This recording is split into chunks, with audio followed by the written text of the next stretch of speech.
إن الحمد لله نحمده ونستعينه ونستغفره ونعوذ بالله من شرور أنفسنا ومن سيئات أعمالنا من يهده الله فلا مضل له ومن يضلل فلا هادي له وأشهد أن لا إله إلا الله وحده لا شريك له وأشهد أن محمدًا عبده ورسوله أما بعد فإن أصدق الحديث كتاب الله وخير الهدي هدي محمد صلى الله عليه وسلم وشر الأمور محدثاتها وكل محدثة بدعة وكل بدعة ضلالة وكل ضلالة في النار يا أيها الذين آمنوا اتقوا الله حق تقاته ولا تموتن إلا وأنتم مسلمون يا أيها الناس اتقوا ربكم الذي خلقكم من نفس واحدة وخلق منها زوجها وبث منهما رجالا كثيرا ونساء واتقوا الله الذي تساءلون به والأرحام إن الله كان عليكم رقيبا يا أيها الذين آمنوا اتقوا الله وقولوا قولا سديدا يصلح لكم أعمالكم ويغفر لكم ذنوبكم ومن يطع الله ورسوله فقد فاز فوزا عظيما أما بعد فأعوذ بالله السميع العليم من الشيطان الرجيم بسم الله الرحمن الرحيم فلا وربك لا يؤمنون حتى يحكموك فيما شجر بينهم ثم لا يجدوا في أنفسهم حرجا مما قضيت ويسلموا تسليما وقال النبي الأمي عليه الصلاة والسلام كل أمتي يدخلون الجنة إلا ومن أبى قيل ومن يأبى يا رسول الله صلى الله عليه وسلم قال فمن أطاعني دخل الجنة ومن عصاني فقد أبى أو كما قال عليه الصلاة والسلام زما د دین اسلام عزت مندو مسلمانانو ورونو الله رب العالمین چې په دنیا کې انسانان پیدا کړی دي نو دې انسانانو باندې الله رب العالمین یو دوه کارونه لازم کړی هغه په ساده ژبه کې ښه کارونه کول او د بدو کارونو نه ځان منع کول دا ښه کارونه کول او د بد کار نه ځان منع کول بیا ښه کار پیژندل او بد کار پیژندل نو تمیز د ښه کار او د بد کار دا په عقل سره کېږي د انسان الله رب العالمین انسان له عقل ورکړی دی چې د ښه او د بد تمیز وکړي په دې سره او زمونږ او ستاسو دین د دې هر حکم الله رب العالمین د عقل سره برابر را لګلې د دې احکامات انساني عقل دا تسلیمي، خو انساني عقل دا امر او امر کوونکې حکم کوونکې په ښه کار او بد کار باندې نه دی. د دې ښه کار او د بد کار د حکم کولو دپاره الله رب العالمین دنیا ته انبیاء کرام را لېږلي دي. انبیاء کرام دا به موږ او تاسو ته په ښه کارونو باندې حکم راکوي او د بد کارونو نه به موږ منع کوي. او بیا الله رب العالمین موږ او تاسو د نبی علیه السلام چې هغه د ټولو انبیاو سردار دی او د امت د ټولو امتونو غوره امت دی، داسې امت او داسې پیغمبر چې پیغمبرانو به د دې دعا کوله چې یا الله موږ د دې پیغمبر په امت کې راوله. نو په دې امت کې موږ الله رب العالمین داخل کړي او راوستي. په موږ او تاسو باندې الله رب العالمین د الله د نبی محمد رسول الله صلی الله علیه وسلم تابعداري دا فرض کړي او لازم کړي ده. او د الله د نبی تابعداري دا په موږ او تاسو باندې داسې فرض ده چې دې کې بالکل چونو چراغ کول پکار نه دي، بلکې حکم د الله د نبی راتلل او هغه منله. څنګه چې د الله د نبی حکم وشي په یو کار کې سمدس د هغې منل، او که چېرته موږ او تاسو د الله د نبی حکم په یو کار کې ونه منو، دې سره به زموږ او ستاسو ټول عملونه برباد شي. او دا زما د خولې وینا نه ده، بلکې الله رب العالمین په خپل کلام کې فرمایي یا ایها الذین آمنوا اطیعوا الله واطیعوا الرسول ولا تبطلوا اعمالکم. الله رب العالمین فرمایي و اے د ایمان والو تابعداري د الله او د رسول کوئ، ولا تبطلوا اعمالکم او خپل عملونه دا مه بربادوئ. دا کوم آیات کریمه چې ما تلاوت کړ په اوله کې چې الله رب العالمین فرمایي فلا وربك لا يؤمنون حتى يحكموك فيما شجر بينهم. په دې کې الله رب العالمین موږ ته د الله د نبی د اطاعت کولو هغه اصول راښودلي چې په کومو اصولو سره موږ د الله د نبی اطاعت او تابعداري وکړو. الله رب العالمین قسم خوري وایي زما دې ستا په ذات باندې قسمي، ستا په رب باندې قسمي. نبی علیه السلام ته فرمایي وایي چې هغه انسان مسلمان او مؤمن نشي کېدلی کم انسان چې د الله د نبی فیصلې او حکم ته تیار نشي. حتى يحكموك فيما شجر بينهم ثم لا يجدوا في انفسهم حرجا مما قضيت ويسلموا تسليما. یوازې د حکم ته غاړه ایښودل نه، په دې باندې عمل کول او بیا وروسته په دې باندې تسلیمېدل، دې ته په دې باندې خوشحالېدل چې ما د الله د نبی په حکم باندې څه شی وکړو، عمل مې پرې وکړو. په دې آیات باندې عمل کول دا په دې آیات کې درې شرایط الله رب العالمین موږ او تاسو ته بیان کړي. دا درې شرایط بیان شي په دې سره به موږ څه شي د دې آیات په معنا او تفصیل باندې پوه شو. اول شرط الله رب العالمین خو د ایمان سره دا لګولې حتی یحکموک فیما شجر بینهم.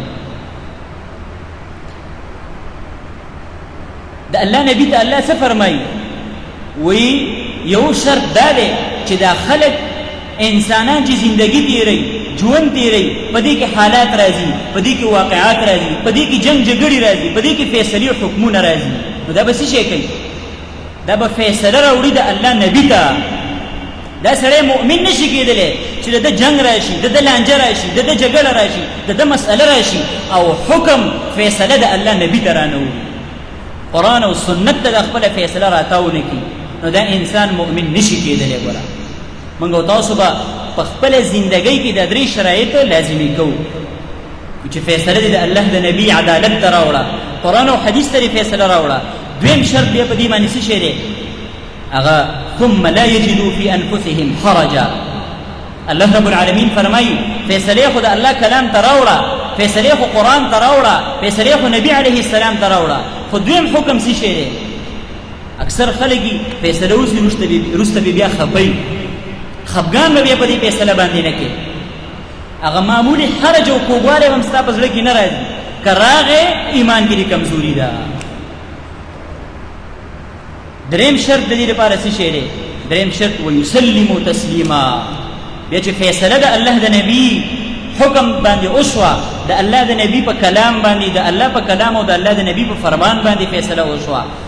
ستا زړه کې به خفګان هم نه و درېیم په دې باندې به عمل کې مکمل به تسلیمیږي دې فیصلې ته نو د دې نه بعد به ته کامل مؤمن جوړېږي زما عزتمندو راځئ چې د صحابه کرامو زندګي وګورو چې د هغوی زندګي څنګه وه په فیصله د الله د نبي کې په فیصله په الله کې د الله په فیصله او د الله د نبي په فیصله کې د صحابه کرامو زندګي څنګه وه زمونږ او ستاسو زندګي څنګه ده چې یو صحابي ته به د الله د نبي حکم بیان شو چې د الله نبي داسې فرمایلی دي صحابي باندې به څنګه حالت راتلل او چې موږ او تاسو ته بیان شي په موږ او تاسو څنګه حالت راځي یو واقعه ده یو ورځ د الله نبي علیه السلام داسې مسجد کې आवाज وکړو یا ایها الناس اجلسوا ای خلکو کینئ خبرې کولې لږ نصیحت یې کولې خلکو ته تاسو د صحابو اطاعت او تابعداري ته او د الله د نبي حکم ته ودرېدلو ته تاسو وګورئ یو صحابي دی د عبدالله ابن عمر رضی الله عنه په نوم باندې دا مسجد ته رادنه کېدلو په حالت کې یو وخت به مسجد ته رادنه کړی ده او دا بل خپې د مسجد نه بار ده چې د الله نبي اواز وکړو کینئ دا صحابي په دې دروازه کې کېناستو په دې درشل کې کېناستو یو خپې د مسجد نه بار او یو خپې په مسجد کې دننه وه ولې در چېرته د الله د نبي په حکم کې کموالی او زیاتوالی زمانه رانشي دا د صحابه کرامو هغه ودرېدل د الله د نبي حکم او فیصلې ته داسې یو ورځ د الله نبي علیه السلام یو د اوسپنې ګوتمه هغه چې کوم دی په لاس کړه دا حدیث په ترمذي کې راغلی دی اتخذ النبي صلى الله عليه وسلم خاتما من حديد یو د اوسپنې ګوتمه نبی علیه السلام په لاس کړې وه نو صحابه به د الله د نبي زندګۍ ته کتل چې ویلي ده چې د الله نبي خو د اوسپنې ګوتمه اچوله بس نورو صحابو هم واچول په دې کې د الله حکم راغی د الله نبي ته چې نارینهو دپاره د اوسپنې او دغه رنګ د سونې دې ګوتمه اچول دا چې کوم دی جایز نه دي د الله نبي صحابو ته بلې څه ویلي نه دي په خپل اختیار سره د الله نبي ګوتمه ځان له جوړه کړې وه په لاس کړې وه صحابو چې ولیده ځان له ګوتمې واغستې تابعداري د الله د نبي کوله نبي علیه السلام نه چې د الله حکم راغی دا ګوتمې راویستله او ایستې ګزاره کړه صحابو چې ولیدل چې د الله نبي خو دا ګوتمه ګزاره کړه صحابو هم د لاسونو نه ګوتمې راویستلې ویستې ګزارې کړې دا تابعداري د الله د نبي و په صحابو که موږ او تاسو خپل ځان ته سوچ وکړو په موږ کې څومره تابعداري ده د الله د نبي زمونږ په زندګۍ کې څومره تابعداري ده د الله د نبي ولې موږ ته د الله د نبي حدیث نه بیانېږي هغې له موږ څومره لارې ګورو نه که نه دلته خو پلار مې خفه کېږي و چې اوس ته په دې باندې عمل وکړي دا به څنګه شي پلانکې مولي صاحب به خفه شي چې ته په دې حدیث باندې عمل کوې زما عزتمندو زمونږ استادو په ذهنونو کې به راځي چې دا خو سړي وو صحابه و نارینه وو د الله د نبي حکم دی رسې غاړه یې ښودله نه نه صحابه کرامې زنانه هغې ته به چې کله حکم د الله د نبي راغی یو فیصله د الله د نبي به ورته راورسېده سمدست په هغې باندې عمل کول د آیاتونه د حجاب دا په مدینه کې نازل شوي حکم د حجاب د پردې په زنانو باندې دا په مدینه کې نازل شوی غریبي وه خلک کمزوري وو اکثر خلکو به دیقانین او زمیندارین کول دا حکم د حجاب چې نازل شو وای بعضې زنانه د صحابو دا د مدینې نه بهر تللې وې په پټو کې چې کوم دی کارونه کول کله چې حکم د حجاب نازل شو چې زنانه دې پرده کوي او هغې دا واورېده ورته ور ورسېده په پټو کې کېناستلې او پټې شولې بې پردې چې کوم دی خپل کور ته نه راتللې حالانکې دوی د دې حکم نه بارو ځکه دوی چې تلي دا حکم د حجاب نه و نازل شوی او کورونو ته جواب راولېږه چې موږ پسې غټې څادرې او پړونې راوړئ چې موږ په پرده کې خپل کورونو ته لاړ شو دا ولې هغې کې تابعداري د الله د نبي وه کله چې موږ او ستاسو زندګۍ کې تابعداري د الله د نبي راشي زما عزتمندو بیا به څه شی کېږي بیا به همدغه رنګ نعمتونه برکتونه فتحې دا به زمونږ او ستاسو مخې ته راځي. نن چې زمونږ او ستاسو په زندګۍ کې مشکلات دي، مصیبتونه دي، پریشانې دي، غمونه دي، څه وجه ده؟ زمونږ او ستاسو په زندګۍ کې د الله د نبي اطاعت نشته، د الله د نبي تابعداري نشته. دا مونځ مې وکړو، د الله د نبي په اطاعت او تابعداري برابر دی که نه دی برابر؟ عمل چې د انسان قبلیږي د دې لپاره څو شرطونه دي؟ ایمان دی، اخلاص دی، دریم تابعداري د رسول الله ده. مونځ دی وکړو په طریقه د الله د نبي په طریقه دې نه دی کړی، دا مونځ دی نه دی شوی. مشهور حدیث دی، یو کس راغی او جمعات کې مونځ وکړو. چې کله یې مونځ وکړو نبي علیه السلام ورته ارجع فصلي فانک لم تصلي، ورته ویل واپس شه،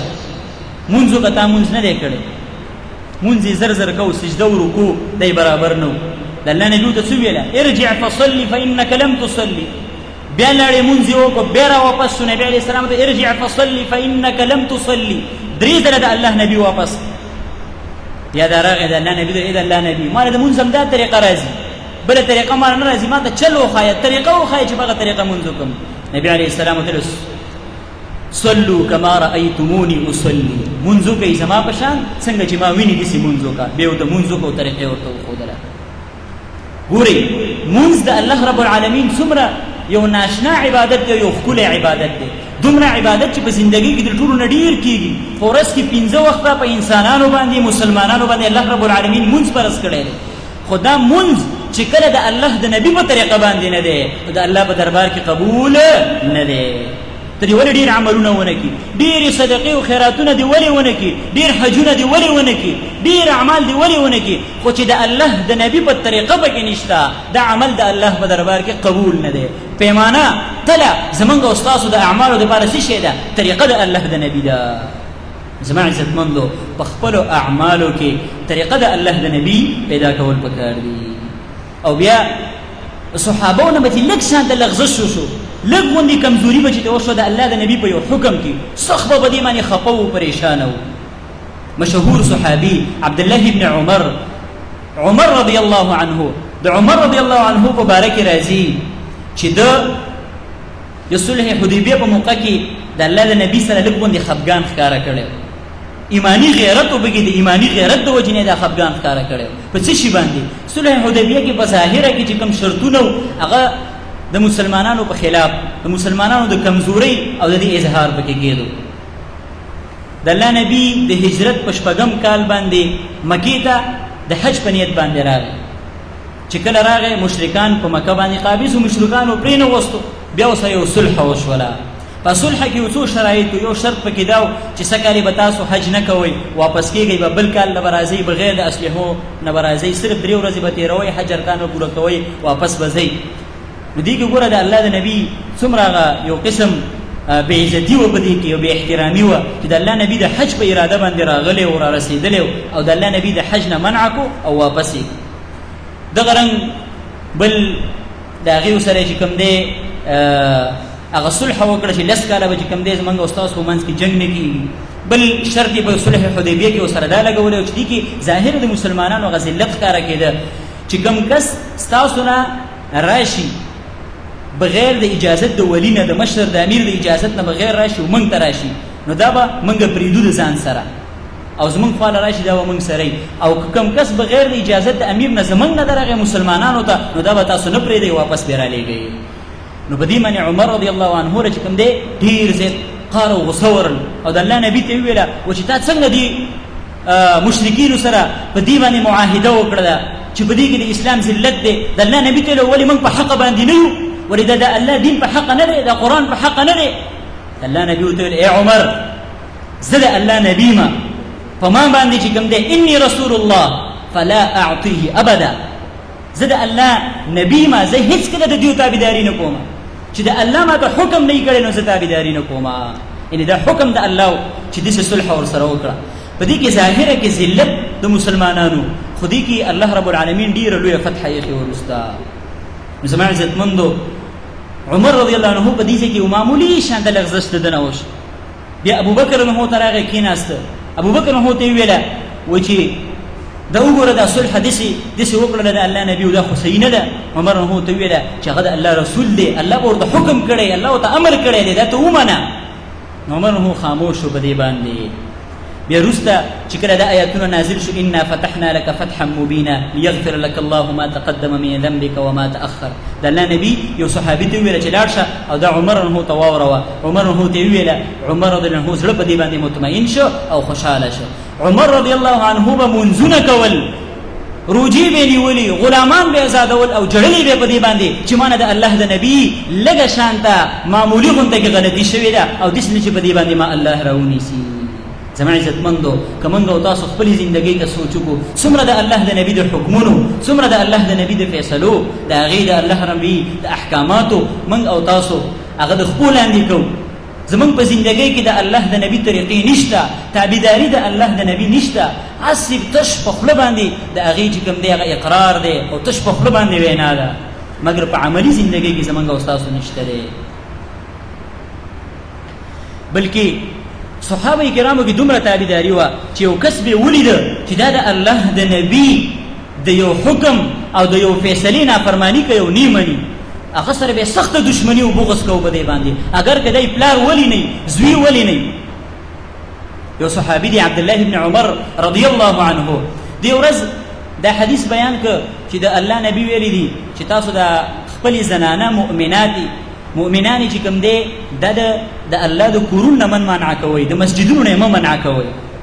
عمر رضی الله د عبدالله بن عمر رضی الله زوی د عبدالله بن عمر زوی بیرته هغه ویل چې والله زه خو بیا منع کومه، دا خو د فتنو دور دی او په دې کې څنګه زنانه جومات ته لاړې شي. استو د عبدالله بن عمر په قار شو، وای الله دې په دې ژبه باندې ګونګی کا، والله ټول عمر به زه تا سره خبرې ونه کړم، زه تا ته د الله د نبي خبرې کومه او ته ما ته وایې چې زه به منع کومه. زما عزتمندو تاریخ لیکي چې تر مرګه پورې عبدالله بن عمر خپل زوی سره خبرې ونه کړې، وای ولې؟ وای د الله د نبي د سنتو خلاف کړی دی. منګ او تاسو خپل زندګۍ ته سوچ وکړو، موږ څومره د الله د نبی د سنتو خلاف کوو، زمونږ په اعمالو کې څومره د الله د نبی د سنتو خلاف دی، زمونږ کشران څومره د الله د نبی د سنتو خلاف کوي. چېرته موږ خپل بچي سره یو ورځ دشمني کړې ده په دې باندې چې ته ولې د الله د نبي د سنت طریقه نه منې، ته ولې مونځ پرېږدې، ته ولې یو بل سنت کار پرېږدې، بل یو نیک کار ولې پرېږدې؟ دا خو لا پرېږده خپل بچیان خپل کشران موږ په غلطو کارونو باندې، موږ یې په نشو باندې، موږ یې د لوپرانو سره په لارو کوڅو کې وینو ښه راته ښکاري چې ناست دي، مګر دا اواز نشته چې بچی ته ولې دا کې اذان کېږي موږ یې اورو، زه جومات ته را روان یم، بچی مې دلته په غاړه کې چېرته ناست دی چرسینو پوډرینو سره ناست دی، دا اواز نشته چې بچی راپاسه ته هم جومات ته راځه که نه. زما عزتمندو دا خبره ګوره یاد ساتل پکار دي، یوازې خپل ځان د اور نه بچ کول نه دي، یوازې خپل ځان د جنت ته داخلول نه دي، بلکې الله رب العالمین فرمای یا ایها الذین آمنوا قوا انفسکم واهلیکم نارا. الله رب العالمین فرمای و ای انسانانو ای مؤمنانو خپل ځانونه هم د اور نه بچ کړئ، و اهلیکم او خپل اهل او عیال هم بچ کړئ ورا. او بلکې یوازې دا نه، د الله نبی فرمایي چې تاسو ټول انسانان تاسو مؤمنان دا مسؤولین یې، او تاسو نه به کلکم راع وکلکم مسؤول عن رعیته، تاسو ټول چې کوم یې مشران یې، هر یو انسان په خپل بدن په ټولو اعضاو باندې مسؤول دی، پلار په خپل ښځه او لورګانو زامنو بچو باندې چې کوم دی مسؤول دی، دغه رنګ د قوم مشر په خپل قوم باندې مسؤول دی، د کلی مشر په خپل کلی باندې مسؤول دی، د ملک بادشاه او وزیر اعظم په ټول ملک باندې مسؤول دی، او د الله نبی کلکم راع عن رعیته، او د هر یو مسؤول نه به د خپل رعیت تپوس کېږي. تپوس آیا موږ او تاسو د خپل رعیت خیال ساتلی دی چې دا زما رعیت زما دا کشر دا د جهنم په لاره روان دی که د جنت په لاره باندې روان دی؟ الله رب العالمین دی زمونږ او ستاسو کشران اصلاح کی، بلکې د ایمان چې عبدالله بن عمر څنګه د خپل زوی سره دشمني وکړله او خبرې ورسره ټولې ونه کړلې ټول عمر، د مؤمن شان به دی چې الولا والبرا به کې د الله دپاره وي، یو چا سره مینه کول د الله دپاره او یو چا سره بغض او کینه ساتل صرف او صرف د الله دپاره، او دا د مؤمن د ایمان د کاملوالي نتیجه ده حدیث کې راځي نبی علیه السلام فرمایي من احب لله وابغض لله ومنع لله واعطى لله فقد استكمل الايمان. هغه انسان چې سوچ دې د پکار دی احب لله چې سره محبت د الله لپاره وکي، وابغض لله او یو چا سره بغض او کینه کوي دا د الله لپاره وکي، او همدغه رنګ واعطى لله یو چا له شي ورکي، مال ورکي، پیسې ورکي، یو خبره چاته کوي لله د الله لپاره وکي، او دغه رنګ ومنع لله د چا نه شي منع کوي نی ورکي، یو بدکار نه څوک منع کوي لله د الله لپاره وکي، فقد استكمل الايمان. دې انسان ایمان کامل شو په دې باندې. بغض او کینه عبد الله ابن عمر خپل زوی سره په څه باندې کوله؟ لله د الله لپاره کوله. زوی د الله د نبی د حکم نافرمانی کوله، ځکه یو سره ټول عمر خبرې نه کولې. زما عزتمندو دا خو لا پرېږده، بلکې داسې صحابه کرام چې هغه اوچت صحابه کرام دي، هغې به یو فتوا ورکړه چې چا به ورته وویله دا د الله د نبي د حکم خلاف ده، سمدس به خپله فتوا بدلوله. داسې به نه کول چې نه که نه زه خو مشر یم او زه خو ملا یم او زه مفتي یم او زه د علاقې مشر او امیر یم، ما حکم او فتوا ورکړې ده. نه، بلکې چې پته به ورته ولګېده چې دا حکم، دا فتوا، دا فیصله د الله د نبي د حکم خلاف ده، سمدس به بدلوله. سیرت کې راځي ابو بکر صدیق رضی الله عنه چې مشهور صحابي دی او اول خلیفه دی د مسلمانانو، دله یو زنانه راله، یو بوډۍ ورته وویله چې زما نوسی وفات شوی دی او د دې نوسي په میراث کې زما لپاره حصه شته که نشته دی او څومره حصه ده زما؟ ابو بکر رضی الله عنه ورته وویله چې د الله په کتاب کې ستا لپاره هېڅ حصه نشته دی. دې کې یو کس راپاڅېد، ابو بکر رضی الله عنه ورته وویله چې قرآن کې خو نشته، خو د الله نبي د نیا لپاره اتمه حصه دا بیان کړې ده د نوسي د میراث نه. چې څنګه یې ورته وویله، ابو بکر رضی الله عنه سمدس هغه زنانه واپس راوغوښتله، ورته ویې ویله ستا لپاره دومره حصه ده په میراث کې. خپله فتوی نه واپس شو او فتوی چې کوم دی هغې ته رجوع وکړه. ولې؟ د الله د نبي حکم او فیصله ورته ور ورسېدله. بلکې صحابه کرام دی به د الله د نبی په یو حکم او فیصله باندې دومره سخت خفه کېدل چې چا به نافرماني کوله. نافرماني خو لا پرېږده چې یو وړه غونډه کې لغزش به د چا نه په دې کې کېږي چې د الله د نبي د حکم کې لږ غوندې مخکېوالی وروستوالی کوه، د غوسه کېده. د عبدالله ابن عباس نه په باره کې راځي چا د یو مسلې تپوس وکړو چې دا مسله څنګه ده؟